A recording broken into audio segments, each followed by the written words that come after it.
Hey guys, your boy Matthew East here. As these sagas continue, I'm kind of learning how to manage it all. Probably not so sustainable as me making videos in my pajamas at the middle of night, addressing controversies and that kind of thing.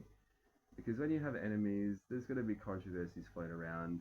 Um, there's also the matter of releasing things, but this one's been hanging over me, and I just wanted to make a very quick video. I might not even release this one, describing my experience with false allegations of fake publication using artificial intelligence, using ChatGPT. So when I was working at Get Scared Kids, our CEO is a woman called Brenda. Um, and she comes from an academic background. She's pretty chewed up and resentful about that to an extent.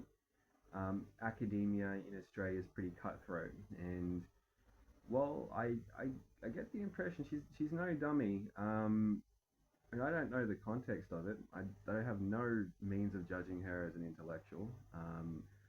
Like I I see people holistically, and there's parts of Brenda I'm like, fucking ace. That's a good part of you. I like that. Other parts I have to go like, that is a mean, nasty woman. Uh, who uh, who who just wasn't loved enough or something. I don't know. But like part of she's got this big chip in her shoulder about not making it as an intellectual. Um, Again, academia in Australia is brutal, but she was not able to establish herself, and she ended up because of that working in the private sector in industry, which ultimately is probably a better outcome for everyone because industry is it is a lot less. If you are if you have the intellectual machinery to make it in academia, you're going to make it so much more in industry, and the work life balance is infinitely better. But either way, I created a single worksheet, right, as the prov psych. It took me around 20 minutes, and it was intended for an audience of one person, a 15-year-old boy, right? And I wanted to talk to him about resilience and these things. And what I did is I used ChatGPT to create a worksheet, and it was about a DBT skill. Um, and I created this this worksheet, and it was just it was very well written because I'm good at using prompts. I don't just go to Chat GPT and say, hey, make me a worksheet of this thing. It's like, no, there's some skill in creating these things. So either way, I create it, and it's very well written because of course I can write very well regardless of whether I use an AI assistant or not. And what happens is that because of our IT system and because everything gets reviewed by someone else before it gets released, this this one thing, this worksheet with an audience of one person, a 50-year-old kid, so it's not published, right? It's not going to an academic journal or anything. It's got an audience of one kid, and because of our IT systems and all this stuff, this one fucking worksheet gets passed around to everyone, and they're just like, "Holy shit, this is the best thing ever written!" Right? Who the fuck? This Matthew East, like, dude, where did he get his training? This is the best thing. And it's like, of course, like I know what I'm doing. Like, I'm a smart cookie, right?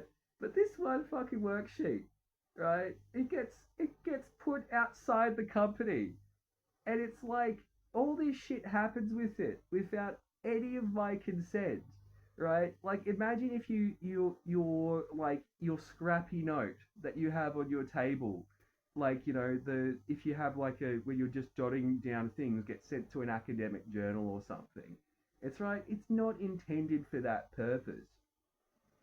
Either way, so I've written this thing, and Brenda doesn't like me a lot because in a lot of ways, this is the worst character I've got, like character trait I've got, is that I outshine people, right? And it's usually not intentional.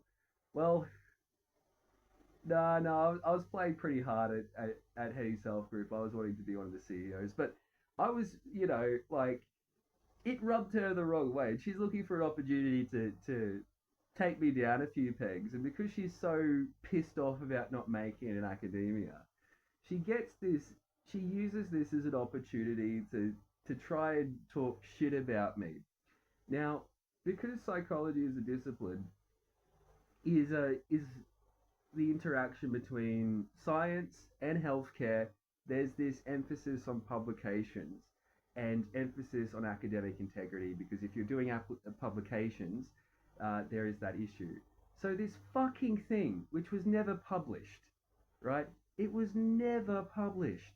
It's a fucking worksheet. It's like if you're a teacher and you're about to go to a class, you can use ChatGPT to make a worksheet, okay? Because it's the worksheet for that class. There's a little box in the template we have where I put my name in it, but that's all it fucking is, right?